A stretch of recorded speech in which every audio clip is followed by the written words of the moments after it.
Dorothy stared out the window, forgetting about the potatoes in the pan.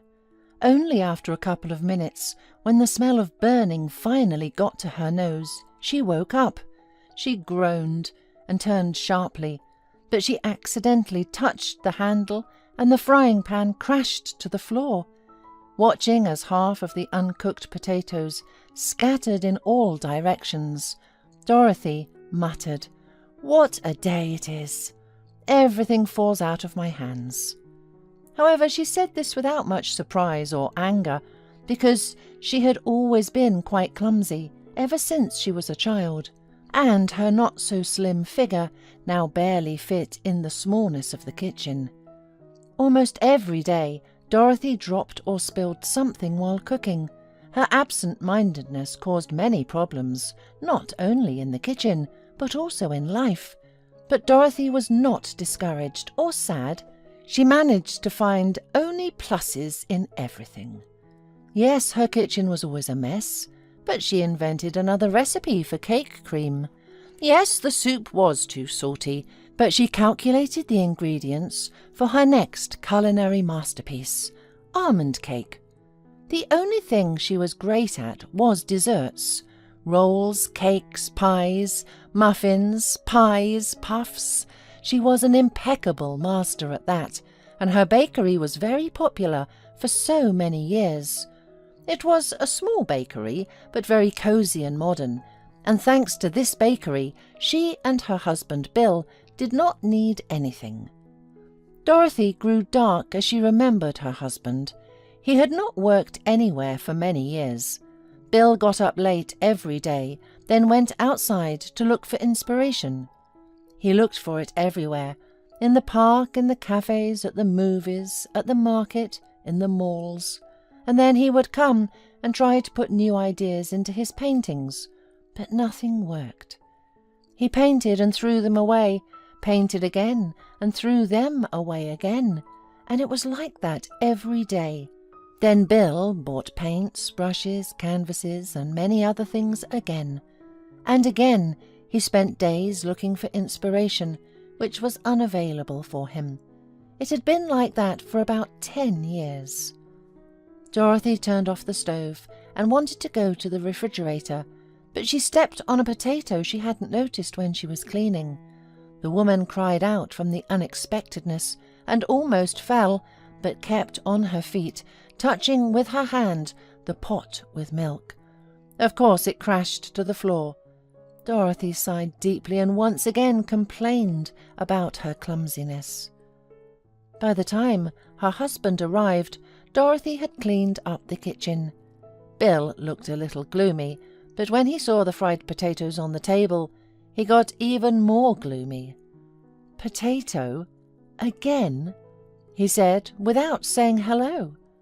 Dorothy smirked. "What's wrong with a potato? Sorry, I didn't have time to go to the store today. There was a lot to do at the bakery. You should have gone for groceries yourself, because you knew the fridge was empty. You should have helped me instead of wandering around the city." Bill frowned resentfully and sat down at the table and muttered, "You know I don't have time for this. I'm busy with important things. I don't have time for grocery shopping at all. Do you really want me to lose my inspiration?" Dorothy raised her eyebrows in surprise and smiled. "You've finally found it, haven't you? I hadn't noticed that. I didn't think you found it today, otherwise you'd be in a good mood. I came in late yesterday and you were already in your office. You must have painted a picture. Will you show it to me today?" Bill glanced at his wife with displeasure, but instead of answering, he silently grabbed his fork and began to pick the potato. He didn't know what to say to his wife to make her go away, but then suddenly he noticed that some of the potatoes were burned, and he started to get indignant. "Oh, what kind of woman are you? Well, you can cook something edible at least one time in life. You ruin everything around you." Dorothy immediately responded to him. "And what, are you not satisfied? Well, it's burnt a little, and if you don't like it, maybe you can cook something yourself. I don't mind if you want to treat me with your self-made dinner." The prospect of cooking did not suit Bill, so he silently continued to eat, especially since the potatoes, despite a few burnt pieces, turned out tasty. Meanwhile, Dorothy washed the dishes, made herself a cup of tea, and put a plate of pancakes on the table. Breathing heavily, the woman sat down on a chair and wiped the sweat from her forehead. Yes, she had gained weight quickly lately, and now she felt that it had made her life much more difficult. Meanwhile, Bill looked at his wife sideways and thought unhappy thoughts. "Dorothy has become so unattractive. I used to be fond of her, but after all these years, she's gotten older, and she's also gained a lot of weight. A man, after a long and hard day, wants to go home into the arms of a beautiful and well-groomed woman, and I have to put up with a woman who has already forgotten what lipstick and mascara are." Bill finished his potatoes. He left a dirty plate on the table and went to his office. He didn't even thank his wife for dinner, but Dorothy was used to it. She silently finished her tea, cleaned the dirty dishes from the table, and then went into the shower. In the meantime, Bill sat in his office and thought about his life. Everything was not going the way he had dreamed of in his youth. He wanted to be a great artist, to have queues of clients lined up to him, to have orders for paintings for months ahead, to have the most beautiful women throwing themselves into his arms. But it turned out differently. All these years he tried to find his style, which would help him become a great artist, but all to no avail. He was unable to paint anything. However, Bill was still sure everything would be okay. He was still young and full of energy. He had just not found his inspiration or his muse. Bill spent about an hour handling paints, polishing brushes, and cleaning his drawers.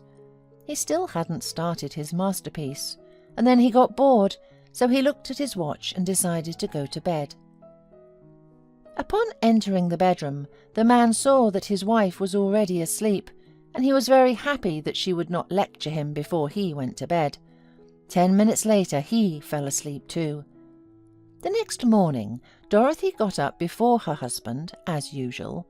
Already dressed, she was drinking her coffee when Bill came into the kitchen and sat down at the table with a displeased look. "Did you make me coffee?" he muttered without even saying good morning. Dorothy reached for the mug on the countertop. As she put the mug in front of her husband, a few drops fell on the tablecloth. "As usual, you can't do anything neat," grumbled Bill.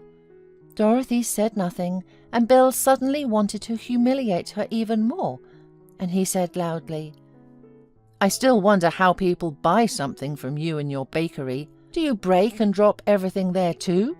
Hasn't anyone complained yet?" But Dorothy said nothing to that either, and only gave an unkind look that did not promise anything good. Bill realized that his taunts were useless and shut up. He took a few sips of coffee and then took one pancake. He made a few chewing motions and suddenly started to spit it out right on the table, and then he pulled out a long hair with his hand. Looking at it, he first blushed in anger and then yelled, "Dorothy, this is disgusting! Can't you make a normal meal without your hair in the pancakes?" Dorothy listened, with her mouth open, as her husband poured out his anger on her, and only quietly said, "I'm sorry. It was accidentally. I didn't do it on purpose." Bill opened his mouth to say something, but could not get a word out of anger, and suddenly his gaze fell upon his wife's figure, and he said something that he regretted afterwards. "How did I manage to marry you? What bad luck for me. If I'd known you were going to be fat like a cow, I would never have married you." Bill said these words and became silent. There was an awful silence. Bill had never insulted his wife so much. Dorothy pressed her lips together and looked at her husband, who had allowed himself such hurtful words. She realized that she could cry from resentment, but gathering her will in a fist, quietly muttered, "So, you think that you did me a favor to marry me? Well, it's time I told you the truth, darling." Bill was looking at his wife, and suddenly he felt a little uncomfortable and realized that he didn't want to hear what she was going to say. But there was no turning back, and Dorothy continued. "You know, I loved your mother very much. She was a wonderful woman, kind, nice, and a little unhappy. And do you know what she was suffering from? A son who was nothing. She suffered a lot with you before I got caught. You think I'd marry such a bum who can't do anything or even try to learn anything? I would never agree to be your wife of my own free will. But your mother came to me. She begged me to accept your proposal, and before I could refuse, she made me an offer I couldn't refuse. She gave me a large sum of money so that I could fulfill my dream and open my own bakery. I am still amazed at her honesty and trustworthiness, because we never sealed the deal. I might not have kept the deal. Yes, I could have taken the money and then refused your proposal, but I couldn't betray your mother's trust, because I'm an honest person. If I promise something, I'll do it, no matter what it takes. And I also promised your mother, before she died, that I would never leave you, no matter what happens. You're like a child. You can't be left alone at home. You've never turned on the stove or paid the bills. Have you ever made your own coffee? That's why I'm not leaving you, because of your mother." Bill listened to Dorothy with his mouth open. He turned pale when the truth came to him. All his anger evaporated. "I have told you everything. Yes, I have promised your mother to take care of you, but I didn't make a promise that I would put up with insults and abuse. As long as you don't get on my nerves or insult me or stick your nose where you shouldn't, then you'll be under my care.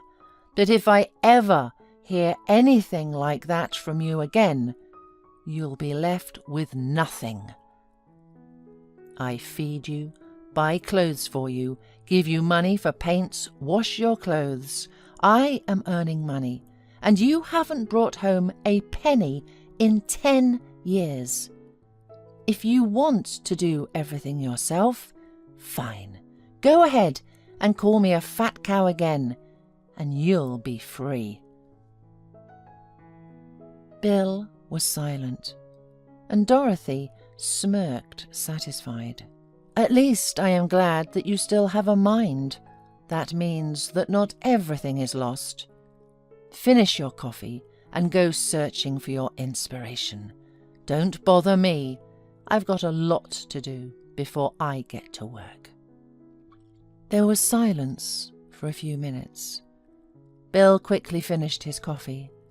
He ate a few more pancakes, giving them a quick inspection, then washed his mug, which had never happened before. As he left the house, he shut the door quietly behind him. Dorothy grinned. She got up from the table and accidentally hit it with her hip, causing the teaspoon to fall. Dorothy shook her head and said in her usual tone, "What a day it is. Everything falls out of my hands."